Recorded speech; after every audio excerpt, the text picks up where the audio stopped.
मैंने कहा मैंने ऐसी कोई छोटी मोटी चीज नहीं मांगी, मैंने भगवान जी से मांगा कि मैं देश के विकास में सबसे ज्यादा योगदान करना चाहता हूँ और इसीलिए मैं देश का सबसे बड़ा टैक्स पेयर बनना चाहता हूँ।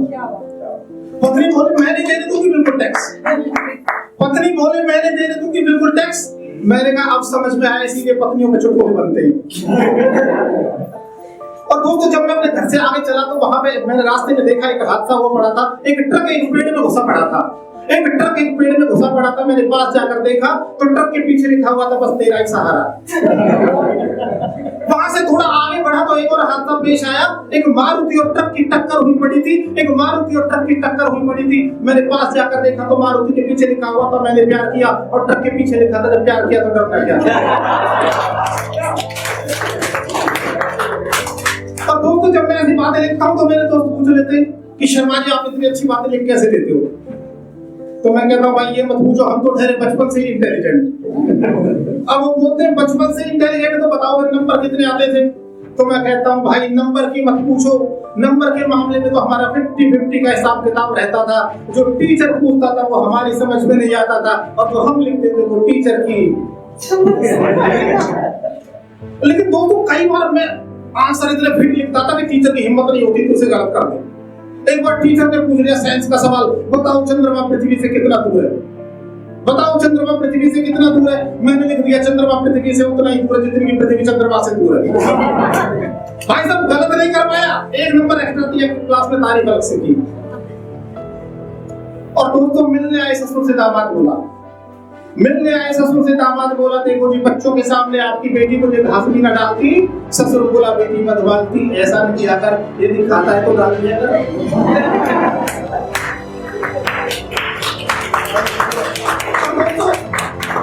जब अरविंद केजरीवाल का राजनीतिक उभार हो रहा था, जब पूरी दिल्ली में नारे लगते थे भ्रष्टाचार का एक ही काल केजरीवाल केजरीवाल, तब मुझे बड़ी कसक होती थी कि केजरीवाल की जगह नेत्रपाल क्यों नहीं है। तो मैंने उस कसक को निकालने के लिए नारा बना डाला, सावधान केजरीवाल आ रहा है नेत्रपाल, सावधान केजरीवाल आ रहा है नेत्रपाल, भ्रष्टाचार का एक ही काल नेत्रपाल नेत्रपाल।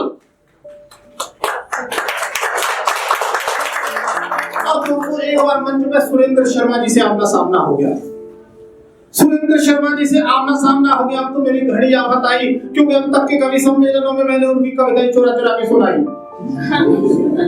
और मैंने सोची कि अगर आज मैंने इनकी कविता चुराई तो यही हो जाएगी लड़ाई। पर कविता तो मेरे पास थी नहीं, चुरानी तो थी मुझे। अब मैंने तरीका निकाल दिया, अब मैंने तरीका निकाला। अब मैं चोर नहीं डाकू कहलाऊंगा, अब मैं चोर नहीं डाकू कहलाऊंगा, सुरेंद्र शर्मा जी की कविता को उनके सामने चुराऊंगा। अब भाई सुरेंद्र शर्मा जी बड़े धर्म संकट में पड़ गए। अब इतने बड़े आदमी और उनकी प्रतिष्ठा भी, ऑडियंस में डांट भी नहीं सकते थे। अब मजबूरी में उन्हें कहना पड़ा कि ठीक है भाई सुना दे। तो ये उनकी, मैंने इसमें देश परिस्थिति और काल के हिसाब से एक दो शब्दों में संशोधन किया है।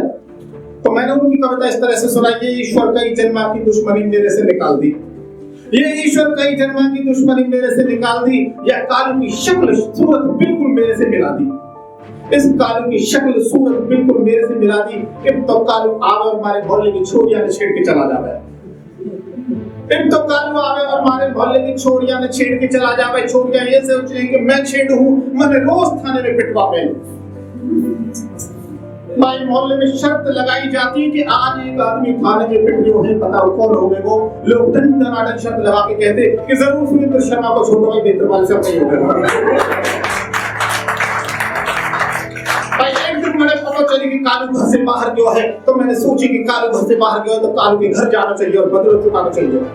पर जैसे मैं कालू के घर पहुंचा, रो माच के शोर माच को, रे कालू आओ, रे कालू आओ। बाप दादा बोलो रे कालू को आने में घड़ी देर तक तो अभी तक याद करते, थोड़ी देर पहले तेरे बापू मर गयो। मैंने सोची बेटा नेत्रपाल शर्मा तू तो बोलो मुझको। मैंने कहा जी मैं तो कालू कौन है, मैं तो नेत्रपाल शर्मा हूं। तो दादी बोली हे भगवान इस घर में के हो गयो, एक तो बापू मर गयो, ऊपर से छोरो पागल हो गयो। भाइयों मैं पीट पीट के रुलाया गयो, भाइयों में पीट पीट के रुलाया गयो, जबरदस्ती मेरा सिर मुड़वाया गयो, जबरदस्ती मेरा सिर मुड़वाया गयो और तेरे दिन में सीधे पागल खाने भिजवाया गयो। मैं बोलो पागल खाने के डॉक्टर से, डॉक्टर साहब मैं पागल कौन है, मैं तो नेत्रपाल शर्मा हूँ, हास्य रस की कविता लिखा करता हूँ। डॉक्टर बोलो अहो भाग्य हमारे जो शर्मा जी आप यहाँ पधारे, पर शर्मा जी आपको एक बात बताएं, इस पागल खाने में आधे से ज्यादा लोग तो आपकी कविता ही सुन के आए। और दोस्तों ये था हास्य। और अब कई बार कवि की कल्पना युवावस्था से अचानक वृद्धावस्था में पहुंच जाती है, तो मेरे जैसे युवा कवियों से भी फिर इस तरह की कविता बनवाती है। कविता बढ़िए, तो अपने 4 लाइन सुना के खत्म करता हूँ।